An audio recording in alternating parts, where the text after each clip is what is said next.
আসসালামু আলাইকুম সবাইকে। বাঙালির ঈদ মানে কম্পালসরি হিসাবে দুধ সেমাইটা সবার বাসায় থাকবে। তবে দুধ সেমাইয়ের মধ্যে লাচ্ছা সেমাইটা অনেকেরই পছন্দের তালিকায় থাকে। তবে এই লাচ্ছা সেমাইটা সঠিকভাবে রান্না করার পদ্ধতি অনেকেই জানেন না। যারা বিশেষ করে নতুন রাঁধুনি আছেন তাদের কাছে এই লাচ্ছা সেমাইটা রান্না করা একটু ঝামেলারই হয়ে থাকে। তাই আজকে নিয়ে চলে আসলাম একদম সঠিক পদ্ধতিতে কিভাবে এই লাচ্ছা সেমাই পারফেক্টভাবে রান্না করে নেওয়া যায়। আর এর স্বাদ তো একদম রাজকীয় বলা যায়। তাহলে আর কথা না বাড়িয়ে চলুন দেখে নিই। দুধ লাচ্ছা রান্না করার জন্য আজকে আমি এখানে 200 গ্রাম প্যাকেটের একটি লাচ্ছা সেমাই নিয়ে নিয়েছি। আর আমার এই লাচ্ছা সেমাইগুলো একটু সাইজে বড় এবং কিছুটা মোটা এবং ঘিয়ে ভাজা। আপনারা চাইলে বাজারে কিনতে পাওয়া যে কোনো লাচ্ছা সেমাই নিয়ে নিতে পারেন। এখন এই সেমাইগুলো রান্নার জন্য চলে যাব। তার জন্য চুলায় একটি বড় পাত্রে প্রথমে দিয়ে নিব ঘি। এখানে আমি 1/4 কাপ পরিমাণে ঘি নিয়ে নিয়েছি। আপনারা আপনাদের পছন্দ মতো ঘি নিয়ে নিতে পারেন। আপনারা চাইলে ঘিয়ের পরিবর্তে তেলও নিতে পারেন। আমার সেমাইগুলো ঘি দিয়ে অলরেডি ভাজা, তারপরেও আমি একটু ঘি দিয়ে ভেজে নিব, এতে ফ্লেভারটা আরও বেশি ভালো আসবে। ঘিয়ের স্মেলটা একদম পারফেক্টভাবে থাকবে। এখন ঘিয়ের মধ্যে প্রথমে আমি কিছু বাদাম ভেজে নিচ্ছি। এখানে আমি কাঠবাদাম, কাজু বাদাম এবং কিশমিশ দিয়েছি। আপনারা আপনাদের হাতের কাছে থাকা যে কোনো বাদামই দিয়ে নিতে পারেন।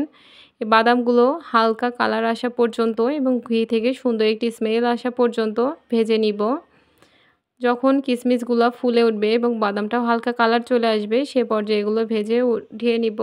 বাদাম এবং কিশমিশগুলো উঠিয়ে নেওয়া হয়ে গেলে একই ঘিয়ের মধ্যে দিয়ে নিচ্ছি সেমাই। এখন এই ঘিয়ের সাথে সেমাইটাকে কিছুক্ষণ ভেজে নিব, যতক্ষণ না পর্যন্ত সেমাই থেকে ঘিয়ের সুন্দর একটি স্মেল আসছে এবং সেমাইয়ের কালারটাও হালকা চেঞ্জ হয়ে যাচ্ছে। অনবরত নেড়ে সেমাইটাকে ভেজে নিতে হবে। ভালোভাবে ভেজে নেওয়া হয়ে গেলে এখন সেমাইটাকে উঠিয়ে নিব। সেমাইগুলোকে উঠিয়ে রেখে এখন চলে যাব মূল রান্নায়। সেমাই রান্না করার জন্য এখানে একটি বড় সাইজের পাত্রে আমি নিয়ে নিয়েছি 2 লিটার পরিমাণে গরুর দুধ। এখন এই দুধের মধ্যে দিয়ে দিব এলাচ এবং দারচিনি। দুধ সেমাইয়ের মধ্যে আমার তেজপাতার স্মেলটা ভালো লাগে না, সেজন্য আমি দেইনি। আপনারা চাইলে দিয়ে নিতে পারেন। আর দিয়ে নিব 1/3 কাপ পরিমাণে গুঁড়া দুধ। এই গুঁড়া দুধটা কিন্তু আমি হালকা গরম দুধের মধ্যে দিয়ে নিয়েছি। দুধটা বেশি ফুটে উঠলে গুঁড়া দুধ দিলে এটাকে গুলিয়ে নিতে একটু অসুবিধা হতে পারে, দলা পেকে যেতে পারে। এজন্য আমি হালকা গরম দুধের মধ্যেই সব কিছু দিয়ে নিয়েছি। এখন এইগুলোকে একটু ভালোভাবে মিশিয়ে নিচ্ছি। দুধটা দেওয়ার সাথে সাথে একটু নেড়ে মিশিয়ে দিতে হবে। ভালোভাবে মিশিয়ে দেওয়া হয়ে গেলে এখন অপেক্ষা করব দুধটাকে ফুটে ওঠা পর্যন্ত। কিছুক্ষণ হাইটে জাল করলে দুধটা যখন খুব ভালোভাবে ফুটে উঠবে, তখন চুলার জালটা মিডিয়াম লো হিটে রেখে এটাকে 5 থেকে 7 মিনিট জাল করে নিব।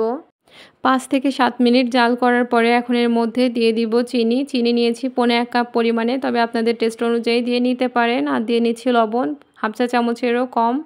আর দিয়ে নিব কনডেন্স মিল্ক। এখানে আমি 1/2 কাপ পরিমাণে কনডেন্স মিল্ক দিয়েছি। আপনারা চাইলে দিতেও পারেন, তবে না চাইলে নাও দিতে পারেন। কিন্তু রাজকীয় স্বাদ আনতে হলে অবশ্যই কনডেন্স মিল্কটা ব্যবহার করবেন।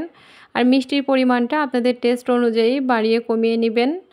এখন এগুলোকে অনবরত নেড়ে খুব ভালোভাবে মিশিয়ে দিচ্ছি। ভালোভাবে মিশিয়ে দেওয়া হয়ে গেলে দুধটাকে আরও 10 মিনিট মতো জাল করে নেব মিডিয়াম হিটে। তবে আপনারা চাইলে হাই হিটে অনবরত নেড়েও জাল করতে পারেন। আমি অনবরত নাড়া ঝামেলা এড়াতে মিডিয়াম লো হিটেই দুধটাকে রেখে দিয়ে জাল করে নিব। ফিরে আসছি দুধটা 10 মিনিট জাল করে নেওয়ার পরে। দুধ সেমাইয়ের মধ্যে কোনো রকম পানি ব্যবহার করা যাবে না। পানি ব্যবহার করলে টেস্টটা খুব একটা ভালো আসে না। আমি আমার আম্মুকে সবসময় দেখেছি দুধ জাতীয় কোনো রান্নায় কখনো পানি ব্যবহার করে না, এর ফলে টেস্টটা বেশি ভালো আসে। ঠিক মিডিয়াম হিটে 10 মিনিট জাল করার পরে এখন চুলাটা বন্ধ করে দিব। দুধ জাল করা অবস্থায় এর মধ্যে সেমাই দেওয়া যাবে না। চুলাটা বন্ধ করে দিয়ে তারপরে এই দুধের মধ্যে সেমাইটা দিয়ে নিতে হবে। তবে আপনারা যারা একটু চিকন সেমাই ব্যবহার করবেন তারা দুধটাকে বন্ধ করে দেওয়ার পরে কিছুটা ঠান্ডা করে নিয়ে সেমাই দিয়ে নেবেন। যেহেতু আমার সেমাইগুলো এই সাইজে একটু মোটা, সেজন্য আমি এই পর্যায়ে দিয়ে নিচ্ছি। সেমাইগুলো দেওয়ার পরে ভেজে রাখা বাদামগুলোও দিয়ে নিচ্ছি। এখন দুধের সাথে ভালোভাবে মিশিয়ে দিব। আর মিশিয়ে দিয়ে এটাকে একটি সাইডে এভাবে রেখে দিব। ঢাকনা বা কোনো কিছু দিয়ে চেপে ঢেকে দেওয়া যাবে না, তাহলে সেমাইটা সম্পূর্ণ দুধটাকে টেনে নিয়ে ফুলে উঠবে, এতটা পারফেক্টভাবে থাকবে না, তখন একটু বরফি মতো হয়ে যাবে। আর সেই সেমাইটা খেতে কিন্তু খুব একটা বেশি ভালো লাগে না। আর এভাবে দুধের মধ্যে সেমাইটাকে দিয়ে 10 মিনিট মতো রেখে দিলেই সেমাইটা একদম পারফেক্টভাবে কুক হয়ে যাবে।